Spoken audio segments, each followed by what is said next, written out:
ശ്യാമേ, ഒടുവിൽ ബോച്ചയ്ക്ക് ജാമ്യം. ഈ ബോച്ചയെക്കുറിച്ച് നമ്മൾ ഇന്നലെ സംസാരിച്ചപ്പോൾ ഒരു കമൻറ്റ് വായിച്ച്, ആ കമൻ്റ് എന്ന് പറയുന്നത് ഇതാണ്: ബോച്ച ഇനി കേരളത്തിൽ സഹായം ചെയ്യുന്നത് നിർത്തി, ബോച്ചയുടെ സഹായമല്ല ഇനി കർണാടകയിലായിരിക്കും. അങ്ങനെ ബോച്ച ചെയ്യുമോ?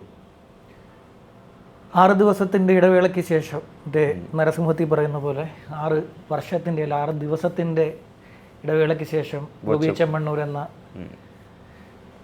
ചെമ്മണ്ണൂർ ദേവസിക്കുട്ടി ജയിലിൻ്റെ പുറത്തേക്ക് ഇറങ്ങാൻ പോവുകയാണ്. വലിയ വാദമാണ് ഹൈക്കോടതിയിൽ നടന്നത്. ഹൈക്കോടതി പ്രോസിക്യൂഷന് അടിയും കൊടുത്തു, തലോടലും കൊടുത്തു.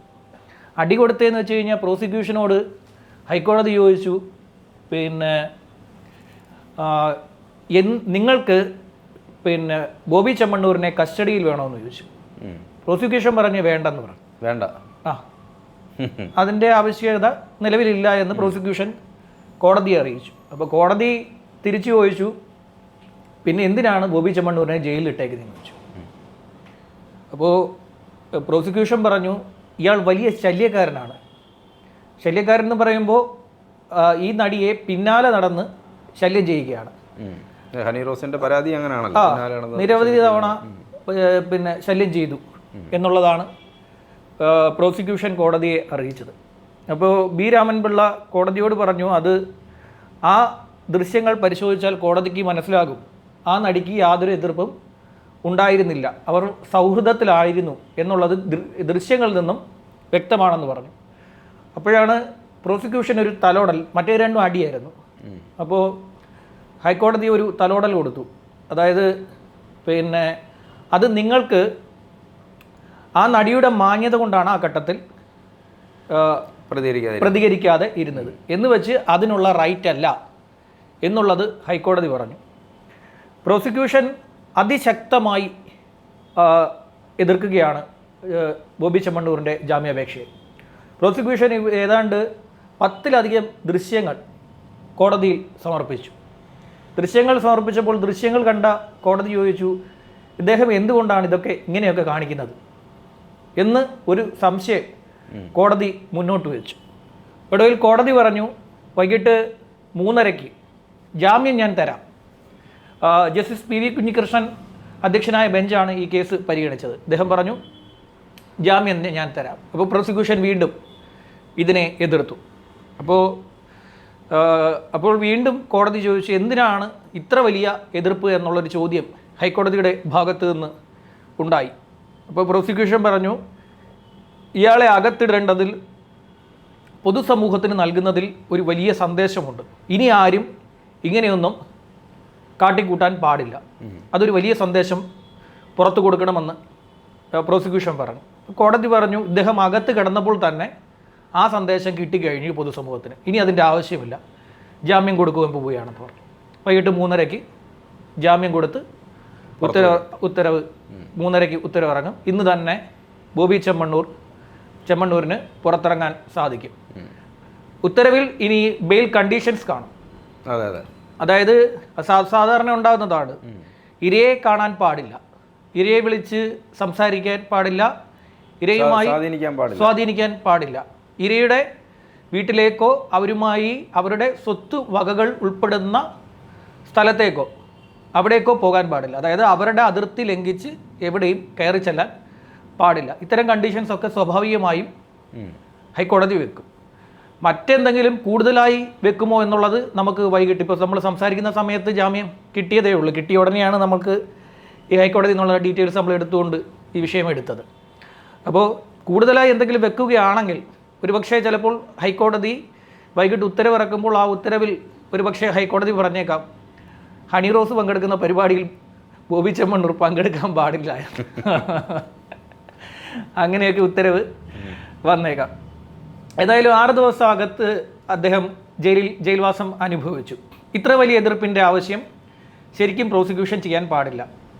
വലിയ എതിർപ്പാണ് കാട്ടിയത് പ്രോസിക്യൂഷൻ. അതായത് ഇത്രയധികം ദൃശ്യങ്ങൾ ശേഖരിച്ച് കോടതിയിൽ, സാധാരണ ഞങ്ങൾ ശക്തമായി എതിർക്കുന്നു, ഇദ്ദേഹം ഈ കുറ്റം ചെയ്തിട്ടുണ്ട്, ഇദ്ദേഹത്തിന് ജാമ്യം കൊടുക്കരുത്, ഇങ്ങനെയുള്ള കുറച്ച് വാക്കുകൾ മാത്രമാണ് പ്രോസിക്യൂഷൻ ചില കേസുകളിൽ പ്രതിയുടെ ജാമ്യത്തെ എതിർത്തുകൊണ്ട് പറയാറുള്ളത്. ഇവിടെ അങ്ങനല്ല. മാക്സിമം രേഖകളുമായിട്ടാണ് പ്രോസിക്യൂഷൻ. ഞാൻ ചോദിക്കുന്ന ഒരു കാര്യം, സ്റ്റേഷൻ ജാമ്യം പോകാവുന്ന കേസായിരുന്നോ അതോ? സ്റ്റേഷൻ ജാമ്യമല്ല, കോടതി കൊടുക്കാവുന്ന, കോടതിയിലേക്ക് പോകും. സ്ത്രീത്വത്തെ അപമാനിച്ചു എന്നുള്ളതാണ്. സ്ത്രീത്വത്തെ അപമാനിച്ചു, അത് BNS പ്രകാരം ഇത്തിരി കടുത്ത കുറ്റമാണ്. BNS വന്നതിന് ശേഷം അത് ഇച്ചിരി കടുത്ത കുറ്റമാണ്. അപ്പോൾ അത് കോടതിയിൽ നിന്ന്, ഇത് സെഷനെ പറ്റി ഈ ഹൈക്കോടതിയിലൊന്നും എത്തേണ്ട കാര്യമില്ലായിരുന്നു. ശരിക്കും പറഞ്ഞാൽ കീഴ്ക്കോടതി തന്നെ ഇതിന് ജാമ്യം കിട്ടാൻ സാധ്യതയുള്ളൊരു കേസാണ്. അതിന് മുമ്പാണ് ഈ 164 ഒക്കെ കൊണ്ടുപോയിട്ട് ടൈറ്റ് ചെയ്ത് കളഞ്ഞത്. രഹസ്യമൊഴിയൊക്കെ കൊണ്ടിട്ട് ഈ കേസിനെ ടൈറ്റ് ചെയ്ത് ഇപ്പോൾ അവസാനം ഹൈക്കോടതിയിലും ജാമ്യം കൊടുക്കാൻ പാടില്ല എന്നുള്ള വാശിയോടുകൂടി ഇടപെട്ടു. അതിശക്തമായി ഒരു കൊലക്കേസിൽ ഇടപെടാത്ത രീതിയിലാണ്. അല്ല, ഇത് ഒരു വാർത്തയിൽ നിറഞ്ഞു നിൽക്കണമെന്ന് ആഗ്രഹിക്കുന്ന ആരൊക്കെ ഉണ്ടായിരുന്നു. അപ്പോൾ അങ്ങനെ നിറഞ്ഞു നിൽക്കുമ്പോൾ ഈ വിഷയം ഇങ്ങനെ ചർച്ച ചെയ്ത് നിൽക്കുമ്പോൾ മറ്റു വിഷയങ്ങളൊക്കെ പിന്നിലേക്ക് പോകുമല്ലോ. അതെ, പ്രധാനമായും ചർച്ച ചെയ്യപ്പെടേണ്ട, ഈ സംസ്ഥാനത്ത് ചർച്ച ചെയ്യപ്പെടേണ്ട വിഷയങ്ങളെയൊക്കെ മുക്കുക എന്നൊരു ഉദ്ദേശം ഇവിടുത്തെ ഒരു വിഭാഗത്തിന്, ഒരു അധികാര കേന്ദ്രങ്ങൾക്ക് ഉണ്ടായിരുന്നു. പ്രധാനപ്പെട്ട ചില കേസുകളൊക്കെ മുങ്ങിപ്പോണം. അപ്പോൾ ഇത്തരം കേസുകളൊക്കെ ഉണ്ടാകുമ്പോൾ പ്രധാനപ്പെട്ട കേസുകളൊക്കെ മുങ്ങിപ്പോയി മീഡിയ മൊത്തം ഇതിൻ്റെ പുറകെ പോകുമല്ലോ എന്നൊരു ചിന്തയുള്ളത് കൊണ്ട് ഇവിടുത്തെ ഒരു അധികാര കേന്ദ്രത്തിൽ ഇരിക്കുന്ന ഒരാളുടെ മകൾക്കെതിരെ വളരെ സീരിയസ് ആയിട്ടുള്ള എൻക്വയറി നടന്നുകൊണ്ടിരിക്കുക. ഏത് സമയം അതിൻ്റെ ഉത്തരവ് പുറത്തിറങ്ങും. അധികാര കേന്ദ്രത്തിലിരിക്കുന്ന ഒരാളെന്ന് പറയുന്ന അത്തരത്തിലേ പറയുന്നുള്ളൂ. അത് ഉത്തരവ് ഇറങ്ങിയ ശേഷം നമുക്ക് ആ വിഷയം ചർച്ചയ്ക്ക് എടുക്കാം. അപ്പോൾ അദ്ദേഹത്തിൻ്റെ മകൾക്കെതിരെ വളരെ സീരിയസ് ആയിട്ടുള്ളൊരു എൻക്വയറിയും അതിൻ്റെ ഉത്തരവ് ഏത് സമയം ഇറങ്ങുന്ന ഒരു ഘട്ടത്തിലേക്ക് കാര്യങ്ങൾ എത്തി നിൽക്കുന്നുണ്ട്. അപ്പോൾ അങ്ങനെ ഒരു ഘട്ടത്തിൽ ഈ കേസിനെ ഇങ്ങനെ വലിച്ചു നീട്ടി കൊണ്ടുപോകുക എന്നുള്ള ഒരു ഉദ്ദേശം കുറച്ച് പേർക്കുണ്ട്. പിന്നെ ബിസിനസ് താല്പര്യങ്ങൾ ഇതിലുണ്ടോ എന്നുള്ള സംശയം. എനിക്ക് ശത്രുക്കളൊക്കെ ഒത്തുകൂടിയിട്ട് അറ്റ്ലസ് രാമേന്ദ്രനെയൊക്കെ തകർത്ത കഥ അറിയാമല്ലോ. അറ്റ്ലസ് രാമേന്ദ്രനെയൊക്കെ തകർത്ത് തൂത്തെറിഞ്ഞു കളഞ്ഞു. അപ്പൊ അതുപോലെ ഒന്ന് ആഞ്ഞു പിടിക്കാൻ വേണ്ടിയുള്ള ഒരു ശ്രമം ഇക്കാര്യത്തിൽ ബോബി ചെമ്മണ്ണൂരിന്റെ കാര്യത്തിൽ ഉണ്ടായിരുന്നു. നമ്മൾ പറയുന്നത് അദ്ദേഹം ചെയ്ത കാര്യവും വീഡിയോയും ദൃശ്യങ്ങളും ഒക്കെ നമ്മൾ കണ്ടു. ഇന്നലെ പറഞ്ഞ പോലെ തന്നെ അദ്ദേഹത്തിന് കിട്ടേണ്ട നിയമപ്രകാരമുള്ളത് എന്താണ് കിട്ടേണ്ടത് അത് കിട്ടട്ടെ എന്ന് വെച്ച ഒരു മനുഷ്യനെ കുരുട്ടു ബുദ്ധിയോടുകൂടി, ഒരു കുറുക്കന്റെ ബുദ്ധിയോടുകൂടി ഉപദ്രവിക്കുക. ഒരു കൊലപാതകിയെ ഇപ്പൊ പത്തനംതിട്ടയിലെ പീഡന കേസിൽ 18 വയസ്സിന് മുമ്പേ ഒരു പെൺകുട്ടിയെ കൊണ്ടുപോയി അഞ്ചിലധികം കൂട്ടബലാത്സംഗവും 62 പേര് പീഡിപ്പിക്കുകയും ചെയ്ത കേസിലെ പ്രതിയൊന്നുമല്ലല്ലോ. അത്രയും വലിയ ഗുരുതരമായിട്ടുള്ള കുറ്റകൃത്യം ഒന്നുമല്ല ഇത്. ഇതൊരു കുറ്റകൃത്യമാണ്, ക്രൈം അല്ലാന്ന് നമ്മൾ പറയുന്നില്ല. പക്ഷേ അത്രത്തോളം ഗുരുതരമായിട്ടുള്ളൊരു കുറ്റകൃത്യമല്ല. അതിനുപോലും ഇത്രയും രൂക്ഷമായിട്ട് പ്രോസിക്യൂഷൻ ഇടപെടുമെന്ന് എനിക്ക് സംശയമുണ്ട്. ഇവിടെ ഇടുക്കിയിൽ ഒരുത്തൻ ഇറങ്ങി മുങ്ങിയിട്ടുണ്ട്. പോക്സോ കേസിലെ പ്രതിയായിരുന്നു. അവനെ കോടതി വെറുതെ വിട്ടു. പ്രോസിക്യൂഷൻ തെളിവ് ഹാജരാക്കിയില്ല. പ്രോസിക്യൂഷൻ്റെ ഈ തെളിവില്ലായിരുന്നു. കോടതി തെളിവില്ലാത്തതിൻ്റെ അഭാവത്തിൽ അവനെ വെറുതെ അങ്ങ് വിട്ടു. അവർ ഒടുവിൽ വലിയ പ്രശ്നമായി, വലിയ വിഷയങ്ങളായപ്പോൾ എന്ത് ചെയ്തു? സർക്കാർ ഹൈക്കോടതിയിൽ അപ്പീലിന് പോയി. അപ്പീലിന് പോയപ്പോൾ ഹൈക്കോടതി ഒരു നോട്ടീസ് ഇറക്കി. ഇവന് നോട്ടീസ് കൊടുത്തു. ഇവൻ പരിധി വിട്ട് പോകാൻ പാടില്ല. പരിധി വിട്ട് ഇവൻ പോകാൻ പാടില്ല. അത് കൊണ്ടു കൊടുക്കാൻ ചെന്നപ്പോൾ അവൻ അവിടെ ഇല്ല. അവൻ മുങ്ങിക്കളഞ്ഞു. ആ കുട്ടിയെ റേപ്പ് ചെയ്തു എന്ന് മാത്രമല്ല, അതിനെ കൊന്നുകളഞ്ഞു ആ കുഞ്ഞിനെ. അവൻ്റെ ഒരു ഇന്റർവ്യൂ കണ്ടിട്ടുണ്ടോ? അവൻ്റെ ഇന്റർവ്യൂ വലിയ പ്രധാനപ്പെട്ട ഒരു ചാനലിൽ വന്നതാണല്ലോ. പ്രധാനപ്പെട്ട ഒരു എന്താ പറയുക, പ്രമുഖനല്ല, ഒരു അങ്ങനെയുള്ള കേസുകളിൽ പോലും സീരിയസ് ആയി ഇടപെടാത്ത നമ്മുടെ സർക്കാർ ഈ കേസിൽ അത്രയധികം താല്പര്യം കാണിക്കണമെങ്കിൽ അതിന് വ്യക്തമായിട്ട് ചില അജണ്ടകൾ ഇക്കാര്യത്തിൽ ഉണ്ടായിരുന്നു. നമ്മളിപ്പോഴും ബോബി ചെമ്മണ്ണൂരിനെ ന്യായീകരിച്ചിട്ടില്ല. ഇന്നലെ ബോബി ചെമ്മണ്ണൂർ ചെയ്തത് തെറ്റാണെങ്കിൽ തെറ്റാണെന്ന് തന്നെ നമ്മൾ ഇന്നലെ തെറ്റാണെന്ന് തന്നെ അല്ലേ പറഞ്ഞത്.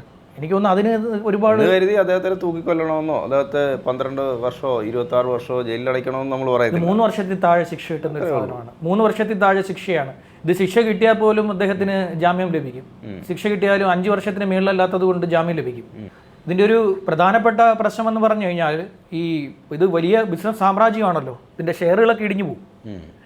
പല മേഖലകളിലായി ഇത് ഭിന്നിച്ച് കിടക്കുകയാണ് ഇവരുടെ പൈസ.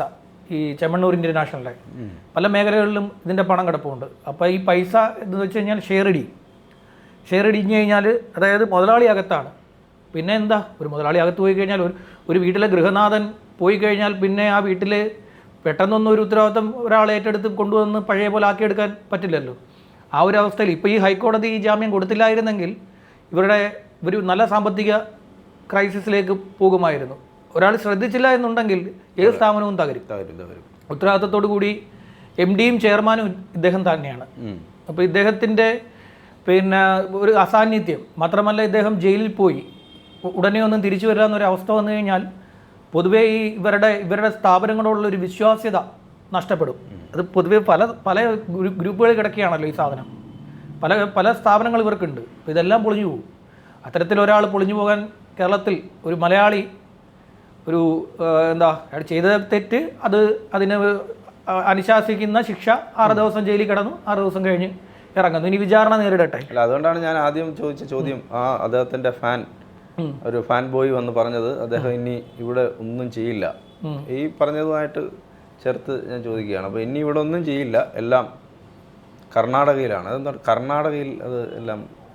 അതല്ല, കർണാടക, ആന്ധ്ര, തെലങ്കാനയിലെല്ലാം ഇവർക്ക് ബിസിനസ് ഉണ്ട്. കേരളത്തെ ഇനി ബോച്ചെ അവഗണിക്കുമോ? അതൊന്നും ചെയ്യും. അവരുടെ പിന്നെ ഈ പറയുന്ന ലൈഫ് മിഷൻ ചാരിറ്റബിൾ ട്രസ്റ്റ് അത് ഏറ്റവും കൂടുതൽ പൈസ ഇറക്കുന്നത് കേരളത്തിലാണ്. ഏറ്റവും കൂടുതൽ പേർക്ക് പൈസ കൊടുക്കുന്നത്. ഇപ്പം ചിലരൊക്കെ വന്ന് എന്താ പറയാറുണ്ട്, പൈസ കൊടുത്തെന്നും പറഞ്ഞ് എന്തും കാണിക്കാൻ പറ്റുമോ എന്ന് പറഞ്ഞു. അങ്ങനെ പറ്റത്തില്ല. പൈസ കൊടുത്ത് സഹായിച്ചു എന്നും പറഞ്ഞ ഒരാൾക്ക് എന്തും കാണിക്കാനുള്ള റൈറ്റ് ഒന്നും ഇല്ല. പക്ഷേ നമ്മൾക്ക് ആർക്കും ചെയ്യാൻ പറ്റാത്തൊരു കാര്യം മറ്റൊരാൾ ചെയ്യുമ്പോൾ അതിനെ കൂടി എന്താ പറയുക, വക്രീകരിച്ച് കാണാൻ പാടില്ല. അങ്ങനെയൊന്നും അപഹസിക്കുകയോ ചെയ്യേണ്ട കാര്യമില്ല. അതിനെയൊന്നും അപഹസിക്കാനോ, ഇത് ഇത്രയും പേർക്ക് ആൾ സഹായം ചെയ്യുന്നത്, നമുക്കൊരു 10 രൂപയുടെ സഹായം ഒരാൾക്ക് ചെയ്യാനില്ലെങ്കിൽ വേറൊരാൾ ചെയ്യുമ്പോൾ അയാളെ മനസ്സുകൊണ്ടെങ്കിലും നല്ലത് വരട്ടെ എന്ന് വിചാരിക്കുക. അല്ലാതെ ആൾക്ക് ഇനിയിപ്പോൾ ഇത് ചെയ്തത് അയാൾ എല്ലാ കാലത്തും ഈ പറയുന്ന പോലെ ഉടായ്പകൾ കാണിക്കാനാണെന്നൊക്കെ പറയുന്നത് എന്നോടൊന്നും എനിക്ക് യോജിപ്പില്ല. കാരണം അത് മനസ്സുള്ളതുകൊണ്ടാണല്ലോ ചെയ്യുന്നത്. മനസ്സുള്ളതുകൊണ്ടാണ് ചെയ്യുന്നത്. കോടികളുണ്ടെന്ന് വിചാരിച്ച് എത്രയോ ആളുകൾ ഒരു സർക്കാരിനെ പറ്റിക്കാൻ നോക്കുന്നുണ്ട്. അതെ ഇവിടുത്തെ സർക്കാരിന് ഇവിടെ ടാക്സ് വെട്ടിക്കാൻ വേണ്ടി എത്ര പേരാ നടക്കുന്നത്. ഇവിടെ എത്ര പോണ്ടിച്ചേരി രജിസ്ട്രേഷൻ വണ്ടികൾ ഓടുന്നുണ്ടെന്ന് അറിയാമോ? അങ്ങനെയുള്ള എത്ര പരിപാടികൾ ഇവിടെ നടക്കുന്നുണ്ടായിരുന്നു. കാലാകാലങ്ങളായി നടന്നുകൊണ്ടിരുന്നത്, എത്ര വർഷങ്ങളായി നടന്നുകൊണ്ടിരുന്ന പരിപാടികളാണ്. ടാക്സ് എങ്ങനെ വെട്ടിക്കുക എന്നുള്ളതിനെക്കുറിച്ച് വളരെ ബുദ്ധിപൂർവ്വം ചിന്തിച്ച് നടക്കുന്ന ആൾക്കാരുണ്ട്. എന്തായാലും ഈ ഒരു കാലത്ത് വേറെ പരിപാടി ഉണ്ടായിരുന്നു, ഈ ലോട്ടറി അടിക്കുന്നവരുടെ കയ്യിൽ നിന്ന് ടിക്കറ്റ് മേടിച്ചുകൊണ്ട് പോവുക. അങ്ങനെ ഒരു പരിപാടി ഉണ്ടായിരുന്നു. എന്തിന്? നമ്മുടെ മലയാള സിനിമ ഇൻഡസ്ട്രി കള്ളപ്പണം വെളുപ്പിക്കുന്നതിൻ്റെ 1ാം തലത്തിലാണ് നിൽക്കുന്നത്. ഫസ്റ്റാണ് കള്ളപ്പണം എങ്ങനെ വെളുപ്പിക്കാമെന്നുള്ളതിനെക്കുറിച്ച് ഒന്നും ആലോചിക്കേണ്ട. ഏതെങ്കിലും ഒരു സിനിമ എടുത്താൽ മതി, കോടികൾ നമുക്ക് ഒറ്റ അടിക്ക് വെളുപ്പിച്ചെടുത്ത് കൊണ്ടുപോകാൻ സാധിക്കും. ആ ഒരവസ്ഥയുള്ള നാടാണ്. ഏതായാലും ബോബി ചെമ്മണ്ണൂർ പുറത്തേക്ക് വരുന്നു. നമ്മൾ ഇപ്പോഴും പറയുന്നു, ഇനിയെങ്കിലും അദ്ദേഹം ബുദ്ധിപൂർവ്വം ചിന്തിക്കട്ടെ. ഇങ്ങനെ നാക്ക് വളരെ അത് നാക്ക് ശ്രദ്ധിക്കണം. നാവ് നമുക്ക് ദോഷം ചെയ്യും. നാക്ക് വളരെ ദോഷം ചെയ്യും. സൂക്ഷിച്ചത് ഉപയോഗിച്ചില്ല എന്നുണ്ടെങ്കിൽ മനഃപൂർവ്വം പറയുന്നതായിരിക്കത്തില്ല, അതൊക്കെ പറഞ്ഞു പോകുന്നതായിരിക്കാം. അങ്ങനെ പറഞ്ഞു പോകാൻ പാടില്ല. പ്രത്യേകിച്ച് അദ്ദേഹത്തെ പോലെ ഒരു ബ്രാൻഡാണ്. അദ്ദേഹമാണെങ്കിലും സാധാരണക്കാരനാണെങ്കിലും ആരാണെങ്കിലും ബ്രാൻഡാണല്ലോ. അത്തരം വാക്കുകൾ നമ്മൾ ഉപയോഗിക്കാൻ പാടില്ല. അതിനെ നമ്മൾ അംഗീകരിക്കുന്നുമില്ല. ഏതായാലും അദ്ദേഹത്തിന് മാന്യമായി നമ്മുടെ കേരളത്തിലെ ഏറ്റവും ഉന്നത കോടതിയാണ് ജാമ്യം നൽകിയിരിക്കുന്നത്. ആ ജാമ്യം കിട്ടിയ ഇനിയിപ്പോൾ കോടതി എല്ലാവരും കൂടെ കോടതിക്ക് ബോച്ചയോട് താല്പര്യമുണ്ടെന്ന് പറയുമെന്ന് എനിക്കറിയില്ല. ആദ്യത്തെ തവണ ബോച്ചയുടെ ജാമ്യാപേക്ഷ വന്നപ്പം കോടതി പറഞ്ഞത് ഇതിന് അത്യാവശ്യമൊന്നുമില്ല, കുറച്ച് കഴിയട്ടെന്ന് പറഞ്ഞ് വിട്ടതാണ്. എന്തായാലും 6 ദിവസത്തെ ഇടവേളയ്ക്ക് ശേഷം ബോബി ചെമ്മണ്ണൂർ വീണ്ടും രംഗത്തെത്തുന്നു. അദ്ദേഹം ഇനിയെങ്കിലും നല്ല രീതിയിൽ ചിന്തിച്ച് മുന്നോട്ട് പോട്ടെ. ഈ ഉദ്ഘാടനത്തിന് നടിമാരെ തന്നെ വിളിക്കണമെന്ന് നിർബന്ധമൊന്നുമില്ലല്ലോ. അങ്ങനൊന്നുമില്ലല്ലോ. അങ്ങനെ അലിഖിത നിയമം വല്ലതും ഉണ്ടോ എന്ന് എനിക്കറിയാം. ഐശ്വര്യമാണല്ലോ ഈ ചില വിശ്വാസങ്ങളുണ്ടെന്ന് എനിക്ക് തോന്നുന്നു. ഇന്ന ആളിനെ വിളിച്ചാൽ ആ ഒരു ഐശ്വര്യമാണ്, അല്ലെങ്കിൽ ആ കടയ്ക്ക് ഒരു ഉയർച്ച ഉണ്ടാകും, ബിസിനസ് ഗംഭീരമാകും. ഇന്ന നാളുള്ള സ്ത്രീകളെ വിളിച്ച് ഉദ്ഘാടനം ചെയ്യിക്കാറുണ്ട്. ഈ പ്രശസ്തരായിട്ടുള്ള ഇന്ന നാളുള്ള സ്ത്രീകൾ, ഇപ്പോൾ പ്രത്യേകിച്ച് അതിനകത്ത് കുറേ നാളുകളുണ്ട്. ആ നാള് പ്രകാരമുള്ള സ്ത്രീകളെ വിളിച്ചു കഴിഞ്ഞാൽ ഉദ്ഘാടനം ചെയ്യിച്ചാൽ ഇത് ഉണ്ടാവും എന്ന് പറയാം, ഐശ്വര്യം ഉണ്ടാകും എന്നൊക്കെയുള്ള വിശ്വാസം. ഹണി റോസ് ഉദ്ഘാടനം ചെയ്യുന്ന കടകളൊക്കെ ഗംഭീരമായി പോകുന്നുണ്ടാവും. എന്തായാലും ഹണി റോസിൻ്റെതായിട്ടുള്ള രീതിയിൽ ഉദ്ഘാടനങ്ങളൊക്കെ ചെയ്യട്ടെ. ബോബി ചെമ്മണ്ണൂർ അദ്ദേഹത്തിൻ്റെ ബിസിനസ്സുമായി മുന്നോട്ട് പോകട്ടെ. അപ്പം നമുക്ക് മറ്റൊരു വിഷയവുമായി വീണ്ടും കാണാം. ശരി.